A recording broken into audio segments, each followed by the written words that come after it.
그 무렵 유연상과 추성혜의 관계는 더욱 대담해졌습니다. 학교에서는 이미 모르는 사람이 없을 정도였습니다. 둘은 함께 출근했고 함께 퇴근했습니다. 심지어 주말에도 같이 다녔습니다. 그러나 유연상은 더 이상 숨길 생각조차 하지 않았죠. 어느 날 저녁, 그는 집에 들어오자마자 말했습니다.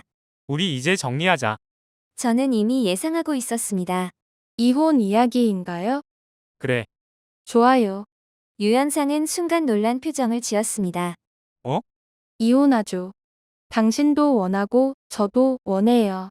오히려 당황한 것은 유연상이었습니다. 그는 제가 울고 매달릴 것이라고 생각했던 모양입니다. 하지만 저는 너무 많은 것을 이미 알고 있었습니다. 대신 조건이 있어요. 뭔데? 명진이와 은지의 양육권은 제가 가져갑니다. 유연상은 비웃었습니다. 그 정도야. 난 애들 키울 생각 없어. 순간 가슴 한쪽이 싸늘하게 식었습니다. 아무리 알고 있던 사실이라도 친아버지 입에서 그런 말을 직접 들으니 참담했습니다. 그리고 제가 다시 말했습니다. 재산 분할도 요구하지 않겠습니다.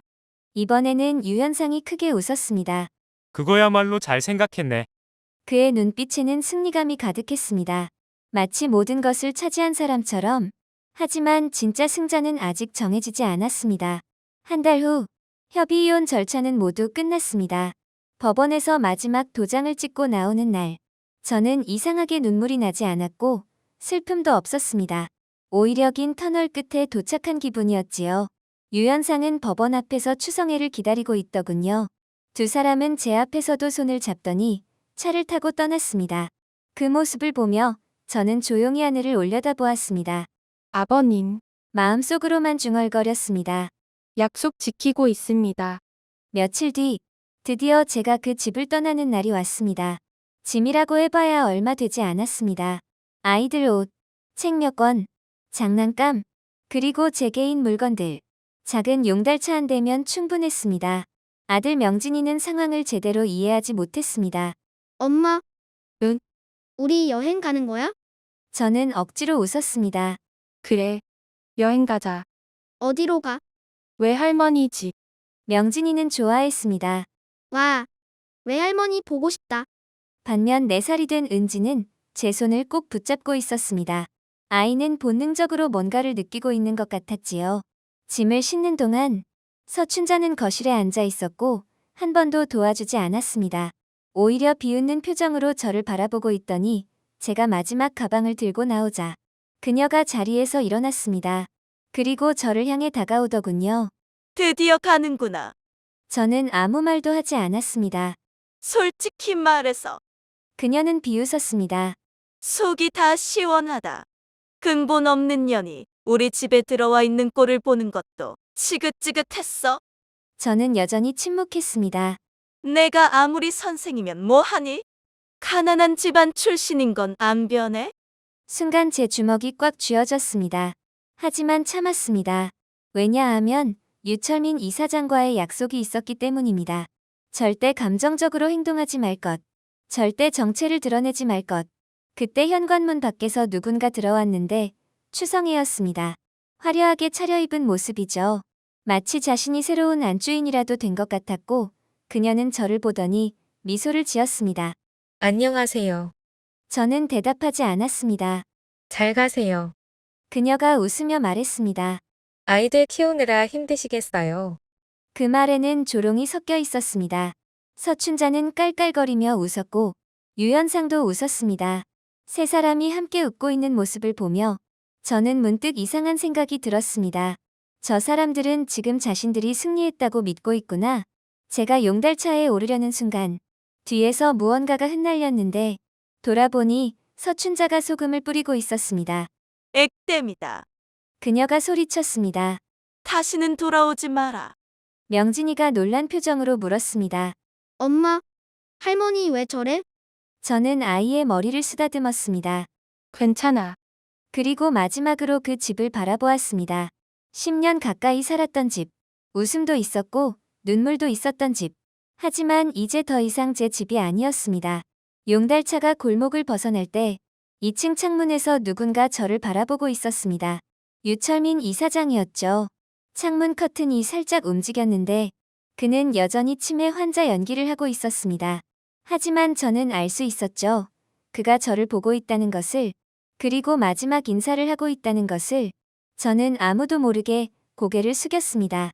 아버님, 눈물이 흘러내렸습니다. 꼭 약속 지킬게요. 그날 저녁, 저는 친정어머니 집에 도착했죠. 작은 아파트였는데 넓지도 않았고 화려하지도 않았지만 따뜻했죠. 친정어머니는 손자와 손녀를 꼭 끌어안더니 아무 말 없이 제 등을 쓰다듬었고 저는 결국 참았던 눈물을 터뜨렸죠. 한참을 울었습니다. 그러자 어머니가 다혜야, 이제 끝난 거 아니다. 저는 어머니를 바라보았습니다. 진짜 인생은 지금부터 시작이다. 그 말이 이상하게 마음속 깊이 들어왔는데 그건 어머니 말씀은 맞았기 때문입니다. 그날 저는 몰랐습니다. 불과 1년 뒤 유철민 이사장의 장례식장에서 그리고 태명학원 강당에서 세상을 뒤흔들 반전이 기다리고 있다는 사실을, 그리고 서춘자와 유현상이 자신들의 인생에서 가장 처절한 추락을 경험하게 될 것이라는 사실을 말입니다. 시간은 빠르게 흘렀고 제가 시댁을 나온 지 어느덧 1년이 되었습니다. 저는 친정어머니와 함께 명진이와 은지를 키우며 살고 있는데 생활은 넉넉하지 않았습니다. 교사직도 아직 복직하지 못했지만 이상하게 마음은 편했죠. 더 이상 누군가의 눈치를 볼 필요도 없었고 새벽마다 모욕적인 말을 들을 필요도 없었기 때문이죠. 무엇보다 아이들이 밝아졌습니다. 명진이는 웃는 날이 많아졌고 은지는 밤에 울며 깨는 일이 없어졌죠. 그것만으로도 저는 충분히 행복했어요. 그러던 어느 날 저녁 식사를 준비하고 있는데 전화가 울렸어요. 발신자는 김도영 변호사였습니다. 순간 제 가슴이 철렁 내려앉았죠. 본능적으로 좋지 않은 예감이 들었기 때문입니다. 여보세요? 잠시 침묵이 흘렀습니다. 그리고 낮고 무거운 목소리가 들려왔습니다. 민 선생님, 네. 변호사님 말씀하세요. 마음의 준비를 하셔야겠습니다. 순간 손에서 수저가 떨어졌습니다. 설마. 유철민 이사장님 상태가 많이 안 좋습니다. 눈물이 핑 돌았습니다. 병원으로 오십시오. 알겠습니다. 그날 밤 저는 친정어머니에게 아이들을 부탁하고 병원으로 달려갔습니다. 중환자실 앞 복도는 고요했습니다. 유현상, 서춘자, 그리고 몇몇 친척들이 보였습니다. 그들은 모두 심각한 표정을 짓고 있었지만 이상하게 슬퍼 보이지는 않았습니다. 오히려 무언가를 기다리는 사람들 같았죠. 제가 도착하자 서춘자가 저를 보더니 내가 왜 왔어? 그녀는 여전히 차가웠습니다. 나는 아버님을 뵈러 왔습니다. 이 혼한 주제에 무슨 자격으로? 그때 김도영 변호사가 나섰습니다. 민다혜 씨는 들어가셔도 됩니다. 서춘자의 얼굴이 일그러지더니 왜 저 여자만? 김 변호사는 담담하게 대답했습니다. 이사장님께서 원하셨습니다. 그 말에 서춘자는 입을 다물 수밖에 없었습니다. 중환자실 안 유철민 이사장은 산소호흡기를 착용한 채 누워 있었지만 정신은 또렷했습니다. 제가 다가가자 희미하게 웃으셨고 저는 아버님, 하고 부르며 눈물이 쏟아졌습니다. 울지 마라. 그는 힘겹게 말했습니다. 약속 잊지 마라. 절대 잊지 않겠습니다. 그는 제 손을 꼭 잡았습니다. 생각보다 손이 차가웠습니다. 명진이, 은지, 제가 잘 키우겠습니다. 그는 고개를 끄덕이며 마지막으로 말했습니다. 태명학원. 반드시 지키겠습니다. 그 순간 유철민 이사장의 얼굴에 안도감이 스쳤습니다. 마치 모든 짐을 내려놓은 사람처럼. 그리고 천천히 눈을 감았습니다. 모니터에서 길고 일정한 소리가 울려 퍼졌고 저는 그 자리에서 무너져 내렸습니다. 친정아버지를 잃었을 때와 같은 슬픔이 밀려왔습니다. 유철민 이사장은 제게 시아버지가 아니라 또 한 명의 아버지였습니다. 장례식장은 화려했습니다. 정치인, 교육계 인사, 동문회 관계자, 수많은 사람들이 조문을 왔습니다. 그만큼 유철민 이사장이 남긴 영향력은 컸습니다. 그러나 장례식장의 분위기는 이상했죠. 슬픔보다 욕심이 더 진하게 느껴졌습니다. 유현상은 벌써부터 사람들에게 말하고 다니기를. 이제 제가 태명학원을 맡게 됩니다. 아버지 뜻을 이어가겠습니다. 하지만 저는 그 말을 들을 때마다 씁쓸했습니다. 그 누구보다도 유철민 이사장의 뜻을 모르는 사람이 바로 유현상이었기 때문입니다. 장례식 둘째 날, 미국에 있던 유현숙이 도착했습니다. 그녀는 검은 정장을 입고 있었는데 눈물은 보이지 않았습니다. 오랜 세월 미국에서 살았기 때문일까요? 아버지와의 정은 이미 많이 멀어진 듯했습니다. 그녀는 빈소에 절을 한 뒤 곧바로 동생 유현상을 찾아갔고 예상대로 싸움이 시작되었습니다. 현상아. 왜? 상속 문제는 법대로 해야 해. 유현상이 비웃었습니다. 누나는 미국 시민권자잖아? 그래서 뭐가 잘못됐다는 거냐? 무슨 유산 타령이야. 유현숙도 지지 않았습니다. 시민권이 있으면 상속 못 받아. 출가외인 아니야? 지금이 조선시대냐? 두 사람의 목소리는 점점 커졌고 결국 친척들이 말려야 했습니다. 멀리서 그 모습을 바라보던 저는 가슴이 아팠습니다. 아버지 시신이 바로 옆에 있는데 자식들은 벌써 재산 싸움을 하고 있었습니다. 그날 밤 김도영 변호사가 조용히 저를 불렀는데 장례식장 뒤편 작은 회의실이었습니다. 문이 닫히자 그는 저를 바라보며 준비는 끝났습니다. 유언장 공증도 확인됐고 법인 등기 절차도 모두 완료됐습니다. 제 심장이 빠르게 뛰기 시작했습니다. 그럼 시아버님의 계획이 완성되었나요? 김 변호사는 고개를 끄덕였습니다. 유철민 이사장님의 계획은 완성됐습니다. 순간 손끝이 떨렸습니다. 1년 동안 준비해온 일, 유철민 이사장이 마지막 생명을 걸고 준비한 계획, 그 모든 것이 드디어 실행될 순간이 다가오고 있었습니다. 하지만 김 변호사가 의미심장하게 말했습니다. 아직 아무 말도 하지 마십시오. 유현상도 서춘자도 자신들이 승리했다고 믿게 두십시오. 그 말에 저는 조용히 웃었습니다. 사실 이미 그들은 그렇게 믿고 있었습니다. 장례식 마지막 날, 발인을 마치고 돌아온 유현상은 기분이 좋아 보였고 그는 학교 간부 몇 명을 불러 술자리까지 가졌습니다. 이제 끝났습니다. 축하드립니다. 곧 이사장 취임식도 열어야죠. 당연하죠. 그들은 이미 모든 것이 자신들 차지가 되었다고 믿고 있었고 서춘자는 사람들을 붙잡고 자랑했습니다. 우리 현상이 이제 이사장이야. 철민 씨도 하늘에서 좋아할 거야.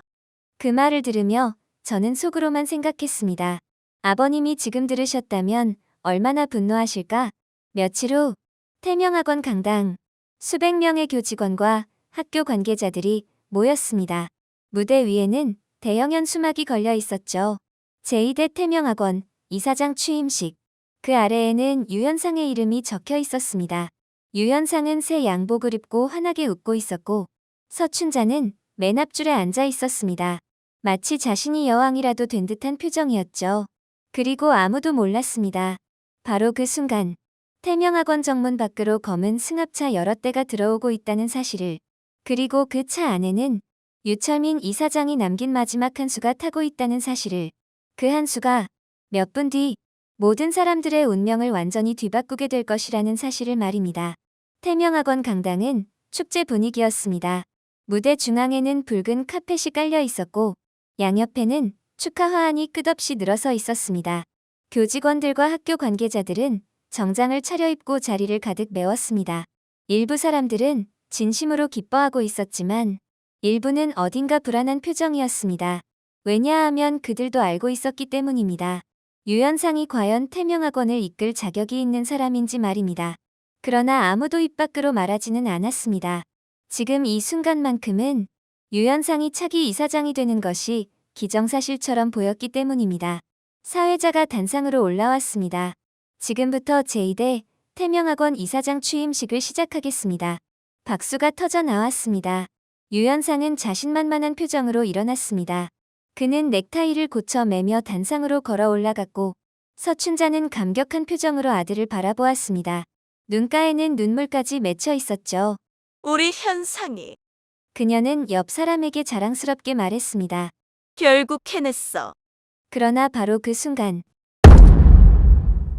강당 문이 거칠게 열렸고 모든 사람들의 시선이 동시에 뒤를 향했습니다. 정장을 입은 남자들이 줄지어 들어오고 있었습니다. 맨 앞에는 젊고 훤칠한 변호사가 앞장서고 그 뒤로는 백전노장 김도영 변호사를 여러 변호사들과 법무사들이 호위하듯 에워싸고 따라오고 있었습니다. 순간 강당 안이 술렁거리기 시작했습니다. 저 사람들 누구야? 무슨 일이지? 신성한 이사장 취임식인데.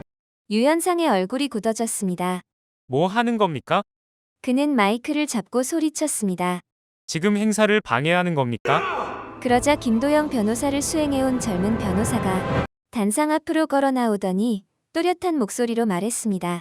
이사장 취임식을 즉시 중단하십시오. 강당 안이 조용해졌고 모두 숨을 죽였습니다. 유현상 씨는 개명학원 이사장이 아닙니다. 순간 여기저기서 탄성이 터졌습니다. 뭐라고? 유현상 씨가 이사장이 아니라니. 무슨 말이야? 이사장이 아니라고? 유현상은 얼굴이 새빨개졌습니다. 지금 무슨 헛소리를 하는 겁니까? 그는 소리쳤습니다. 경찰 부르기 전에 당장 나가십시오. 그러나 젊은 변호사는 전혀 흔들리지 않았으며 두꺼운 서류철을 꺼냈습니다. 그리고 천천히 펼쳐 보이며 낭낭한 목소리로 선언했습니다. 여기 법원 등기소에서 발급한 최신 학교법인 등기부가 있습니다. 그리고 고 유철민 이사장님의 공증 유언장이 있습니다. 강당은 순식간에 아수라장이 되었습니다. 그때 강당 문이 다시 열렸는데 모든 사람들이 뒤를 돌아보았습니다. 그리고 한 여성이 천천히 걸어 들어왔습니다. 검은 정장, 단정한 머리, 흔들림 없는 눈빛, 민다혜였습니다. 순간 교사들 사이에서 웅성거림이 터졌습니다. 민 선생님, 저 사람 아니야. 예전에 이사장님 병간호하던 서춘자는 자리에서 벌떡 일어났습니다. 너, 그녀는 손가락질을 하며 소리쳤습니다. 내가 여길 왜 와? 강당 안이 쩌렁쩌렁 울렸습니다. 우리 집에서 쫓겨난 주제에 무슨 낯짝으로 여기 나타났어? 하지만 민다혜는 미동도 하지 않았고 그녀는 천천히 걸어와 김도영 변호사 옆에 섰습니다. 그리고 조용히 말했다. 서류를 확인해 보십시오. 뭐? 유철민 이사장님의 유언입니다. 유현상은 비웃었습니다. 웃기지 마. 아버지가 너한테 뭘 남겼다고? 그러나 김도영 변호사는 이미 유언장을 펼쳐 들고 있었습니다. 지금부터 고 유철민 이사장님의 공증 유언장을 공개하겠습니다. 강당 안은 숨소리조차 들리지 않을 정도로 조용해졌습니다. 본인은 정신이 명료한 상태에서 아래와 같이 유언한다. 모든 사람들이 귀를 기울였습니다. 태명학원의 이사장직과 재단 운영권은 민다혜에게 승계한다. 순간 강당 전체가 폭발했습니다. 민다혜, 며느리에게, 세상에. 유현상의 얼굴이 하얗게 질렸습니다. 서춘자는 의자를 붙잡고 휘청거렸지만 충격은 이제 시작에 불과했습니다. 김도영 변호사는 계속 읽어 내려갔죠. 또한 본인이 보유한 주식, 부동산, 예금, 투자, 자산, 기타 재산 일체를 민다혜에게 상속한다. 사람들은 입을 다물지 못했고 유현상은 비틀거리며 단상 앞으로 뛰어나왔습니다. 거짓말이다. 그는 소리쳤습니다. 위조다. 김도영 변호사는 담담하게 서류를 들어 보였습니다. 서울중앙지방법원 확인 완료. 공증 완료. 등기 완료. 그는 차갑게 덧붙였습니다. 이미 법적으로 효력이 발생했습니다. 서춘자는 비명을 질렀습니다. 안 돼. 그럴 리가 없어. 철민 씨가 그럴 리가 없어. 그녀는 미친 사람처럼 앞으로 달려 나왔지만 김도영 변호사의 한마디가 그녀를 얼어붙게 만들었습니다. 유철민 이사장님은 생전에 말씀하셨습니다. 자신이 가장 믿는 사람은 며느리 민다혜라고. 순간 서춘자의 얼굴이 일그러졌습니다. 그리고 김도영 변호사는 마지막 서류를 꺼냈습니다. 유현상 씨와 서춘자 씨는 학교법인 이사직에서도 해임되었습니다. 뭐? 즉시 효력 발생입니다. 유현상은 망연자실했습니다. 방금 전까지만 해도 이사장이 될 줄 알았습니다. 그런데 이제는 학교와 아무 관계도 없는 사람이 되어버렸습니다. 그때 강당 뒤편에 앉아있던 교사 한 명이 박수를 치기 시작했습니다. 순간 다른 교사들도 따라 박수를 치기 시작했으며 어느새 강당 전체가 박수 소리로 가득 찼습니다. 유철민 이사장을 오랫동안 지켜본 사람들은 알고 있었습니다. 누가 진짜 학교를 사랑했는지, 누가 병든 이사장을 끝까지 돌봤는지, 누가 학생들을 위해 헌신했는지. 민다에는 눈시울이 붉어졌고 그녀는 하늘을 바라보았습니다. 마치 유철민 이사장이 어딘가에서 보고 있는 것 같았습니다. 아버님, 그녀는 마음속으로 중얼거렸습니다. 약속 지켰습니다. 그날 오후 민다에는 태명학원 제2대 이사장으로 공식 취임했습니다. 그리고 취임사 첫 마디를 이렇게 시작했습니다. 이 학교는 돈을 벌기 위한 사업장이 아닙니다. 강당이 조용해졌습니다. 이곳은 학생들의 꿈이 자라는 곳입니다. 교사들의 눈가가 붉어졌습니다. 유철민 이사장님의 뜻을 이어 태명학원을 대한민국 최고의 교육기관으로 만들겠습니다. 그 순간 누구도 예상하지 못했던 새로운 시대가 시작되고 있었습니다. 반면 강당 밖으로 쫓겨난 유현상과 서춘자는 아직도 자신들에게 진짜 지옥이 시작되었다는 사실을 모르고 있었습니다. 왜냐하면 그들이 마지막으로 믿고 있던 유일한 재산, 현재 살고 있는 그 집마저 머지않아 사라질 운명이었기 때문입니다. 강당에서 쫓겨난 유현상과 서춘자는 한동안 현실을 받아들이지 못했습니다. 불과 1시간 전까지만 해도 유현상은 태명학원 이사장이 될 사람으로 축하를 받고 있었는데 지금은 달랐습니다. 학교 정문을 나오는 순간부터 아무도 그들에게 인사하지 않았죠. 교사들은 고개를 돌렸고 직원들은 모른 척 지나갔습니다. 마치 존재하지 않는 사람들처럼 말입니다. 집으로 돌아온 서춘자는 거실 소파에 털썩 주저앉았습니다. 말도 안 돼. 그녀는 중얼거렸습니다. 철민 씨가 나한테 이럴 리가 없어. 유현상은 술을 마시다 술병을 집어 던졌습니다. 빌어먹을 세상. 유리잔이 벽에 부딪혀 산산조각 났습니다. 다 그 여자 때문이야. 민다의 그년 때문이야. 그러나 아무리 소리쳐도 달라지는 것은 없었죠. 유 원장은 진짜였으며 등기 역시 이미 끝난 상태였으며 법적으로도 뒤집을 방법이 없었습니다. 그런데 며칠 후 그들에게 더 큰 충격이 찾아왔습니다. 오전 10시 현관 초인종이 울렸습니다. 문을 열자 정장을 입은 사람들이 서 있었습니다. 서춘자 씨 맞습니까? 그런데요. 서울중앙지방법원 집행관입니다. 순간 서춘자의 얼굴이 굳어졌습니다. 법원에서 왜 우리 집을 찾아왔죠? 집행관은 서류를 내밀었습니다. 부동산 임의경매 개시 통지서입니다. 뭐? 경매라니? 현재 거주 중인 주택에 대한 경매 절차가 시작되었습니다. 순간 서춘자의 다리가 풀렸습니다. 무슨 소리예요? 이 집은 담보대출이 설정되어 있으며 현재 채무 불이행 상태인데 채권자가 경매를 신청했습니다. 서춘자는 비명을 질렀습니다. 말도 안 돼. 그러나 그것은 사실이었습니다.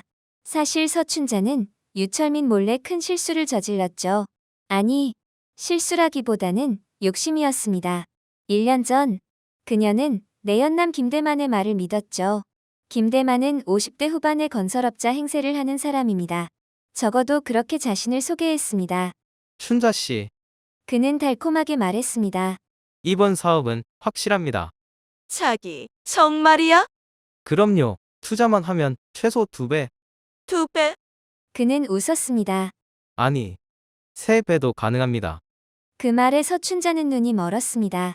유철민이 쓰러진 뒤부터 그녀는 자신이 곧 큰 재산의 주인이 될 것이라고 믿고 있었고 욕심을 냈습니다. 현재 살고 있는 집을 담보로 대출을 받았습니다. 무려 20억 원이었죠. 그리고 그 돈 전부를 김대만에게 건넸습니다.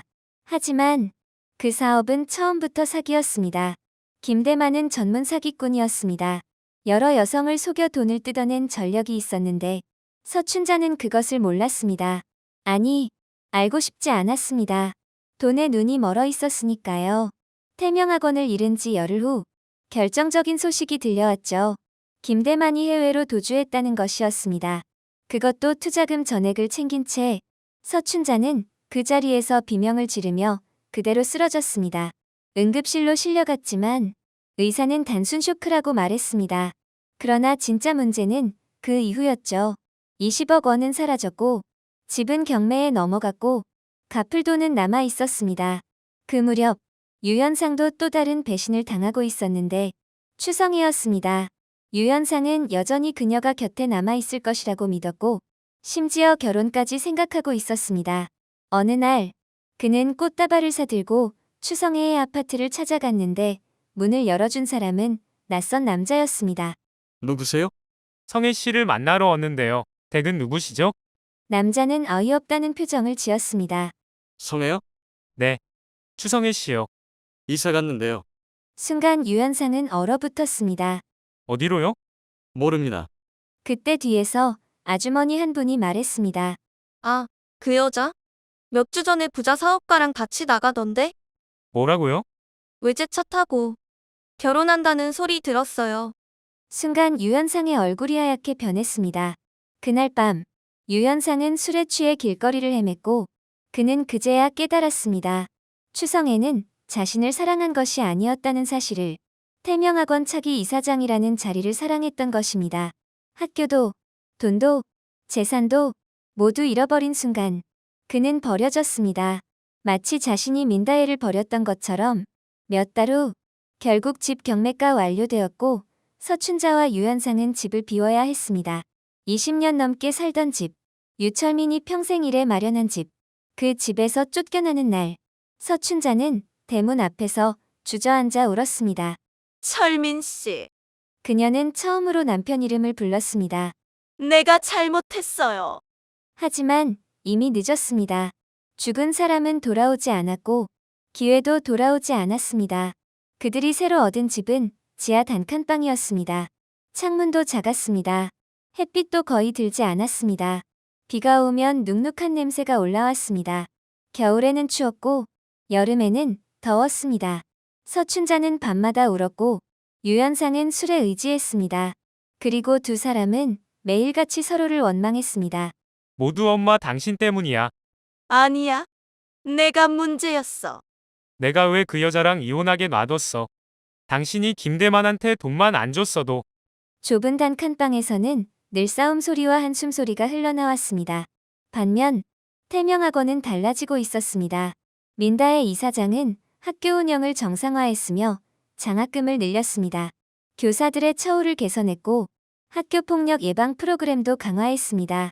학생들은 점점 학교를 좋아하게 되었으며 교사들도 다시 열정을 찾았습니다. 그리고 교육청 평가에서도 좋은 결과를 받기 시작했죠. 유철민 이사장의 뜻대로 태명학원은 다시 살아나고 있었습니다.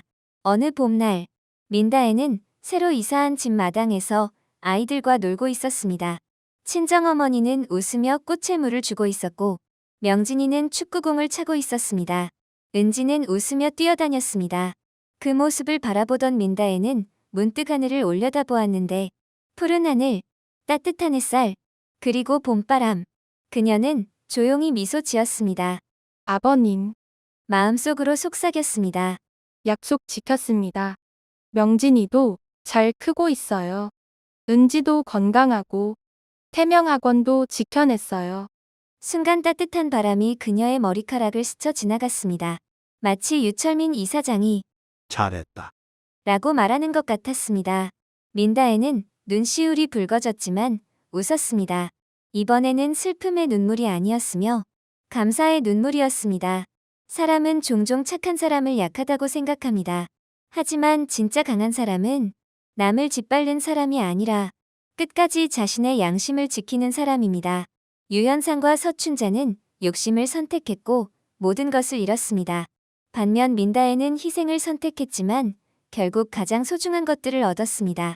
재산보다 소중한 가족, 권력보다 소중한 신뢰, 그리고 돈으로 살 수 없는 행복을 말입니다. 오늘 이야기는 여기까지입니다.